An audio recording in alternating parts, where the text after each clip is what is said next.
जय हिंद प्रतियोगी साथियों, मैं शिवान स्वागत करता हूं आपका आपके अपने चैनल द प्राइम स्टार में। जुड़ते हैं आपसे इंग्लिश सब्जेक्ट के अंतर्गत डेली क्लास से, और इसमें सीखेंगे हम लोग कॉम्बो वोकैब्स और इडियम्स को कुछ। तो बिल्कुल वीडियो जब भी कोई आप स्टार्ट करें तो आपके मन में कुछ ऐसी भावनाएं रहनी चाहिए, कुछ ऐसी इच्छाएं रहनी चाहिए कि आज हम लोग कुछ नया सीखने वाले हैं, कुछ मनोरंजक सीखने वाले हैं और कुछ पुराने का रिवीजन करने वाले हैं ना। तो यदि आप इस फीलिंग के साथ पूरा वीडियो देखेंगे तो आपको वीडियो बोरिंग नहीं लगेगा, और हम कोशिश भी करते हैं कि आपको वीडियो बोरिंग ना लगे। और यदि आपका मन एक बार पढ़ाई में लग गया तो या फिर चीज़ों को सीखने से और सफलता पाने से आपको कोई भी नहीं रोक सकता है। और जब भी सिलेक्शन होगा ना तो फिर एक वैकेंसी एक आपका सिलेक्शन नहीं होगा, फिर एक साथ दो दो तीन तीन आपके पास ऑप्शन होंगे और आप चुन नहीं पाएंगे कि कौन सा चुनाव किया जाए, है ना। तो बिल्कुल दोस्तों, वीडियो स्टार्ट करते हैं। आज का पहला वर्ड है आपका पावसिटी। तो पावसिटी वर्ड क्लियर करने के लिए लेडीज़ देख रहे हैं ना क्या कर रही है, फ़ोन से बात करती हुई, और ये शॉपिंग करके आ रही है ना। तो दिख रहा है ना शॉपिंग कितनी सारी की है इन्होंने। ये एक ज़रा सी चीज़ लाई है शॉपिंग करके बहुत बड़े मॉल से। तो मतलब ये सिटी में मॉल में गई और वहाँ से शॉपिंग करके क्या लाई, ज़रा सी चीज़ पाव भर चीज़ है ना, पाव भर बोलते हैं ना। तो बस इसी से क्लियर हो जाएगा, सिटी से पाव भर चीज़ लाई हैं मतलब बहुत ज़रा सी चीज़ लाई हैं। या तो इनके पास पैसे की कमी है या फिर इनकी सोच ही छोटी है ना।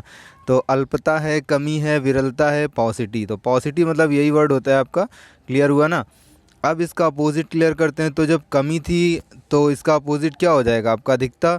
तो क्या हुआ, अब ये लड़के लोग मिले ना, ये लड़के लोग मिले, अब तो भैया खूब जम के डांस होगा, है ना। खूब सारे लड़के मिले और खूब डांस होगा अब तो अब बंदा खूब डांस करेंगे। अब जो बंदे हैं वो खूब डांस करेंगे, एबंडेंस। तो अब बंदे खूब डांस करेंगे। तो एबंडेंस वर्ड है आपका प्रचुरता या अधिकता, खूब, अधिकता, है ना। अब सिनोनिम क्लियर करते हैं पॉसिटी के। तो पॉसिटी वर्ड था आपका कमी, अल्पता, विरलता। सिनोनिम वर्ड है आपके स्कार्सिटी, डेफिशिएंसी, डेर्थ या रेयरिटी। तो लगभग आपको अब क्या है, यदि आप खूब सारे वर्ड पढ़ लो तो आपको वर्ड रिपीट होके मिलने लगते हैं। तो बिल्कुल ये वर्ड आपको रिपीट होके मिलने लगे होंगे अब। तो स्कारसिटी, सिटी में वो कितनी चीज़ ले रही थी, स्कार के बराबर। स्कार मतलब क्या होता है कि तिल। स्कार मतलब मस्सा या तिल होता है। तो शहर में तिल के बराबर चीज़ ले रही थी, मतलब जरा सी चीज़, मतलब अल्पता या कमी थी। डेफिशिएंसी, तो उसकी जो एफिशिएंसी है, जो क्षमता है, एफिशिएंसी मतलब योग्यता या क्षमता, वो डी मतलब कैसी है, कम है। अभी उसमें कमी है, उसमें अल्पता है। तो डेफिशिएंसी मीन्स भी अल्पता, कमी या विरलता। डेथ, डेथ हो गई। अब जब 100-200 लोग थे, डेथ हो गई उनमें से, तो फिर क्या हो जाएंगे, कुछ कम हो जाएंगे, कमी आ जाएगी, अल्पता आ जाएगी। या डेथ, मृत्यु हुई है तो किसी न किसी कमी के कारण हुई होगी ना। तो अल्पता, कमी या विरलता। रेयरिटी, जो चीज़ रेयर मिलती है, बहुत ही मुश्किल से मिलती है, तो क्या उसकी कमी रहती है हमेशा। तो रेयरिटी मतलब अल्पता, कमी या विरलता। अब क्लियर करते हैं एविडेंस के सिनोनिम। एक्जुबरेंस, लग्जरियंस, कॉपियसनेस और एम्पलनेस। सारे वर्ड पढ़े हुए हैं आपके पिछले, यदि आप याद करें तो। एक्स उबर एंस, एक्स उबर एंट, एंस को एंट पढ़ लें। तो एंट मतलब चींटियाँ, उबर के एक्स मतलब बाहर आ गई। एक्स वर्ड होता है बाहर के लिए। तो चींटियाँ उबर के बाहर आ गई, कैसी, बहुत सारी चींटियाँ जब भी बाहर आती हैं, बिल में पानी डाल दो फिर कितनी सारी आती हैं, बहुत सारी बाहर आती हैं। तो एक्जुबरेंस मतलब प्रचुरता या अधिकता। लग्जरियंस, लग्जरी भर के चीज़ें लाए हैं ना। या फिर आपके पास यदि लग्जरी कार है तो आपके पास पैसे की क्या है, अधिकता है, प्रचुरता है। तो लग्जरियंस मतलब प्रचुरता, अधिकता। कॉपियसनेस, कॉपियाँ हमारे पास कितनी होती हैं भैया, कॉपी किताबों कोई गिनती होती है क्या। यदि कंप्यूटर हैं आप, छोटे बच्चे हैं, तब भी कॉपियों की कोई गिनती नहीं होती है। तो कॉपियों की हमारे पास प्रचुरता, अधिकता होती है। एम्पलनेस, तो एम्पल मतलब टेम्पल, टेम्पल देश में क्या है, बहुत सारे हैं, बहुत प्रचुरता दिखता है, हर गली कूचे में मिल जाएंगे मंदिर, है ना। तो ये वर्ड होते हैं आपके प्रचुरता या अधिकता के। तो वर्ड क्लियर किया पॉसिटिव और उसका अपोजिट वर्ड एबंडेंस, और उसके सिनोनिम क्लियर हुए दोस्तों। चलिए नेक्स्ट काम वो क्लियर करते हैं, कॉन्टूमेसियस। तो कॉन्टूमेसियस वर्ड क्लियर करेंगे कैसे, एक फिगर के माध्यम से। ये देखो, माँ बच्चे को चिल्ला रही हैं, लेकिन ये ऐसा टाइप का है ना, हम लोग होते हैं, हम लोग सर झुका लेते हैं, हम लोग मुंह फेर लेते हैं, लेकिन ये ऐसा दुष्ट है, देखो आंखें मिला मिला के बात कर रहे हैं ना, आंखें मिला के एकदम तना खड़ा हुआ है ले। तो कैंटूमेसियस, कॉन्टिन्यू माँ को शी करता रहा, ऐसा बच्चा था ये, या ऐसे हम ही हैं, मान लो कि ये हम ही हैं। तो कॉन्टिन्यू माँ को सी करता रहा, देखता रहा। जब माँ चिल्ला रही थी तो लगातार देखता रहा, मतलब ये कैसा था, अवज्ञाकारी था, यार दुष्ट टाइप का था, है ना, बात ना मानने वाला। तो कंटुमेशियस मतलब होता है अवज्ञाकारी, आदेश ना मानने वाला। अब इसका अपोजिट वर्ड देखो, फिगर में दिख रहा है ना, एक बच्चा है, उसको मैम कह रही हैं तो बेचारा चुपचाप सुन रहा है और बात काम कर रहा है, वैसे ही चुपचाप सहमा सा बैठा हुआ है कि ठीक है मैम हम बात कर लेंगे, मान लेंगे। तो सब मिस की जो बात मानता है ऐसा बच्चा है ये, छोटू मोटू है ना, तो सब मिस की बात मानता है, मतलब ये कैसा है आपका, आज्ञाकारी टाइप का है, अच्छा बच्चा है। तो ये आपका अपोजिट वर्ड हो गया। चलिए अब सिनोनिम क्लियर करते हैं कॉन्टुमेशियस के। Obstinate, obdurate, unyielding, arrogant, stubborn. अगर यदि वर्ड कुछ याद करो तो आपको याद आने लगे होंगे ऑब्स्टिनेट और ऑब्ड्यूरेट, पढ़ चुके हैं वर्ड। तो अब अब ना ऐड करो, अब ना खाओ भैया, लेकिन वो मान नहीं रहा है। अब ना ऐड करो, अब ना खाओ, लेकिन वो मान नहीं रहा, वो कैसा है, अवज्ञाकारी है, बात मानता ही नहीं है, ऑब्स्टिनेट। तो ऑब्ड्यूरेट, अब दूर हो जाओ भैया, अब ऐट ना करो, ना करो, ना करो, मना कर रहे हैं यार, ऑब्स्टिनेट, ऑब्ड्यूरेट, अब दूर हो जाओ, नहीं मानना है, फिर भी नहीं मानना है, वो आज्ञाकारी है। तो अनयील्डिंग, यील्ड मतलब होता है झुकना, तो जो ना झुके, अनयील्ड, यील्ड मतलब झुकना, ना झुके मतलब कैसा है आपका, अवज्ञाकारी है या फिर बहुत भ्रष्ट टाइप का, दुष्ट टाइप का। एरोगेंट, जो रोए गाय आंट के सामने लेकिन बात ना माने उनकी, है ना, अवज्ञाकारी, एरोगेंट। स्टबर्न, अब बॉर्न हो गया है, वो दुष्ट बच्चा है ना, तो अब बॉर्न हो ही गया है, ऐसे बच्चे तो बॉर्न होते ही रहते हैं ना। तो स्टबोर्न मीन्स भी होता है आपका अवज्ञाकारी। सभी वर्ड हैं ऑब्स्टिनेट, ऑब्ड्यूरेट, अनयील्डिंग, एरोगेंट और स्टबॉर्न। अब सबमिसिव के सिनोनिम क्लियर करते हैं। सब मिस की बात मानता था, आज्ञाकारी था। तो कॉम्प्लिएंट मतलब क्या है कि कॉम्प्लेन उसने पी लिया, कॉम्प्लेन पी लिया, आंट ने बोला। कॉम्प्लेंट मतलब कॉम्प्लेन, जब आंट ने बोला तो उसने पी लिया। ठीक है भाई, बहुत अच्छा, आज्ञाकारी बच्चा, बहुत प्यारा बच्चा है ना। डेफरेंशिएट, डेफरेंशियल, तो जो डिफरेंट है सभी बच्चों से, है ना, ऐसे तो बच्चे बहुत मिल जाते हैं लेकिन ऐसे बच्चे बहुत डिफरेंट बहुत कम मिलते हैं। तो डिफरेंशियल मतलब जो सबसे अलग हो, आज्ञाकारी टाइप को, सीधा साधा टाइप को। ओबीडियंट, अब दी की और एंट की बातें मानता है वो, तो पहले ये दुष्ट था लेकिन अब बाद में क्या है आपका, दी और आंट की सबकी बात मानने लगा, मतलब कैसा हो गया, आज्ञाकारी हो गया। तो ये आपके वर्ड थे कॉन्ट्यूमेसियस और सबमिसिव, अपोजिट वर्ड थे एक दूसरे के। क्लियर हुए होंगे दोस्तों, यदि कोई प्रॉब्लम हो तो आप कमेंट करके बता सकते हैं। चलिए तो मज़ेदार क्विज़ का आनंद उठाते हैं अब इडियम्स की। तो इडियम्स के आपके 11 क्वेश्चन है करीब, तो ये आपको आंसर देने हैं और मज़ा लेना है ना, सुन सुन के सीखते जाना है। टू सी रेड, लाल ही लाल देखते हैं, सी मतलब देखना, रेड मतलब लाल। तो अब इसके आंसर आपको सभी सही लग रहे होंगे, है ना। बहुत ही अच्छी ये क्विज़ है, बहुत इंपॉर्टेंट भी है और एकदम एग्ज़ाम के हिसाब से बहुत मस्त क्विज़ है आपकी। तो टू सी रेड मतलब लाल लाल देखना, मतलब लाल लाल देखना, कहीं अगर मर्डर हो गया तो फिर क्या आपको सब में लाल लाल ही दिखेगा, सब पे शक होगा, सब में गलतियाँ ही दिखेंगी। तो टू सी रेड मतलब होता है to find fault, C answer सही है।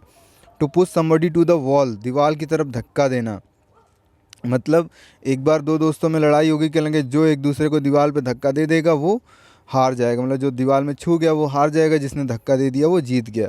तो to push somebody to the wall, धक्का दे रहा है मतलब क्या कर रहे हैं, जीत हार तय कर रहे हैं। टू डिफीट हिम, किसी को हरा देना, दीवार की ओर धक्का दे देना मतलब हरा देना उसे, to defeat him. To be in two minds, दो मन में हो, यार ऐसा करें ना करें, यार लेखपाल का फॉर्म आया है, पीसीएस का फॉर्म आया है, भरें ना भरें, यार निकलेगा नहीं निकलेगा, है ना, दो दो मन में रहते हैं हमेशा। तो कैसे रहना, अनिश्चित रहना, टू बी अनसर्टेन, अनिश्चित रहना। लीव वन टू सिंक और स्विम, तो लीव वन किसी को छोड़ दिया तुमने, सिंक मतलब डूबे या तैरे, डूबे या तैरे जो भी हो, अब उसके ऊपर छोड़ दिया, मतलब दो दोस्त लोग नहाने गए, एक डूबने लगा तो दूसरा निकल आया, भैया अभी डूबे बच्चे, कुछ भी हो। तो सही आंसर क्या होना, not help, not to help one, किसी की मदद ना करना, मतलब डूबे या तैरे कुछ भी हो हम मदद नहीं करेंगे, not to help one. To rip up old sores, अब ये रिप अप मीन्स होता है फाड़ना, सोर मतलब होता है घाव, तो घावों को फाड़ रहे हैं मतलब घावों को उधेड़ रहे हैं, क्या कहते हैं, गड़े मुर्दे उखाड़ना, है ना। या फिर एक इडियम और होता है flog the dead horse, flog मतलब पीटना, डेड हॉर्स मतलब मरे हुए घोड़े को, फ्लॉग द डेड हॉर्स या रिप अप ओल्ड सोर्स मतलब गड़े मुर्दे उखाड़ना, मतलब to revive a quarrel which was almost forgotten, ऐसे मुद्दे को उठाना फिर से, ऐसे झगड़े को उठाना जो भुला दिया गया हो। To haul over the coals, haul मतलब होता है खींचना, खींचना किसी को या रगड़ते हुए ले जाना, ज़बरदस्ती खींच के ले जाना। ओवर द कोल्स, किस पे ले जा रहे हैं, कोल्स पे ले जा रहे हैं खींचते हुए। तो इसका मीन्स क्या होता है आपका कि वो बैठा हुआ था अपना, हमने उसको क्या किया कि उसको काम बता दिया, तो उसको क्या लगेगा, यार ये हमें खींच रहे हैं, ज़बरदस्ती अपने यहाँ साथ खींच रहे हैं। तो मतलब किसी को काम में लगा देना, टू पुट टू टास्क, काम पे लगा देना, यही होता है to haul over the coals. तो ये आप इडियम्स अपने यदि नॉर्मल लाइफ में यूज़ कर पाएँ तो फिर आपको बहुत इजीली याद हो जाएंगे ना। कोई भी ऐसा कोई बात आती है तो आप इडियम को ही याद करें कि हाँ यार एक इडियम था, इडियम देख लो, आपको याद हो जाएगा हमेशा के लिए। To put the cart before the horse, तो भैया क्या है कि घोड़े को गाड़ी के, कार्ट को घोड़े के आगे रख रहे हैं ना। वैसे आगे क्या होता है, घोड़ा आगे होता है, कार्ट पीछे होती है, मतलब जो गाड़ी होती है पीछे होती है, तो गाड़ी को आगे रख रहे हैं, घोड़े को पीछे। अरे यार ये कौन सी बात है। तो क्या करना, जो प्राकृतिक सिस्टम है उसका उल्टा करना, to reverse the natural order of things. To accept the gauntlet, ये गॉन्टलेट क्या होता है भैया, गॉन्टलेट होते हैं आपके दस्ताने, धातुओं के दस्ताने। तो कभी पहने हैं क्या, नॉर्मल दस्ताने आजकल पहना दिए जाएँ तो कैसी हालत होगी, है ना। तो फिर धातुओं के दस्ताने पहनने एक्सेप्ट करोगे। टू एक्सेप्ट द गॉन्टलेट मतलब स्वीकार कर रहा है वो धातुओं के दस्ताने, मतलब क्या कर रहा है कि एक्सेप्ट द चैलेंज, मतलब वो जो चैलेंज है, चुनौती है, उसको स्वीकार कर रहा है कि हाँ ये बहुत कठिन काम है लेकिन हम स्वीकार करेंगे। जैसा आजकल कोरोना के बीच आपके पुलिसकर्मी कर रहे हैं और आपके जो स्वास्थ्य कर्मी हैं कि हाँ सही बात है, जानते हैं कोरोना मरीजों के साथ रहने से कोरोना हो जाता है, लेकिन वो क्या कर रहे हैं, एक्सेप्ट द गॉन्टलेट, वो गॉन्टलेट एक्सेप्ट कर रहे हैं, बहुत ही कठिन कार्य कर रहे हैं। टू गिव करेंसी, धन देना किसी को, करेंसी मुद्रा देना, मुद्रा देना मतलब क्या करना, उसको फेमस करना, पब्लिक रूप में उसको जान प्रसिद्ध करना। टू आंसर हो जाएगा टू मेक पब्लिकली नोन, मतलब पब्लिक में किसी को फेमस कर देना। टू गिव करेंसी, पैसे दोगे सामने सामने सब जान जाएंगे ना, यार ये पैसे क्यों दे रहा है, क्या बात है। फ्रेंच लीव, तो जो फ्रांस में लोग होते हैं वो कैसे होते हैं, वो बिना बताए, मतलब फ्रांस को कहते हैं सुरा और सुंदरियों का देश, है ना। तो इसीलिए वहाँ पे लोग क्या बिना बताए गोला मार जाते हैं, तो बिना बताए बिना छुट्टी के गोला मारना इसे कहते हैं French leave. Absence without permission, तो कोचिंग में हमारे बच्चे बहुत ऐसे किया करते थे ना, बाद में आके बहाने बताते थे बहुत प्यारे प्यारे। To worship the rising sun मतलब क्या है, उगते सूर्य की पूजा करना। ये तो सही बात है भाई, उगते सूर्य की सभी पूजा करते हैं। अब यहाँ पे जो आंसर है वो आपको कंफ्यूज करेगा। एक आंसर है to honour the promising people, तो प्रॉमिसिंग मतलब होता है जो होनहार, जो होनहार है उसकी सम्मान करना या फिर वेलकम द कमिंग इवेंट, आने वाले क्षणों का। तो ये तो गलत है, ये दो गलत हैं बिल्कुल श्योर, इन दो में कन्फ्यूजन है। तो सही आंसर है आपका to honour a man who is coming in to office, जो ऑफिस में आ रहा है व्यक्ति, जो आने वाला है उसका क्या करना, सम्मान करना। क्योंकि जो होनहार है उसका सम्मान करना, भी जो होनहार है वो राइजिंग सन नहीं है, है ना। तो उगता हुआ सूर्य मतलब जो उग चुका है, जो बिल्कुल उगने वाला है, उसकी पूजा करना, है ना। तो to honour a man who is coming in to office, जो ऑफिस में आ रहा है उसकी, उसका सम्मान करना ही होता है आपका to worship the rising sun. तो मज़ा आई होगी दोस्तों, कमेंट करके बताएं। और सभी को वीडियो देखने के लिए बहुत बहुत धन्यवाद दोस्तों। चैनल को यदि आप नए हैं तो सब्सक्राइब कर लें और शेयर और लाइक करके कमेंट करना ना भूलें दोस्तों।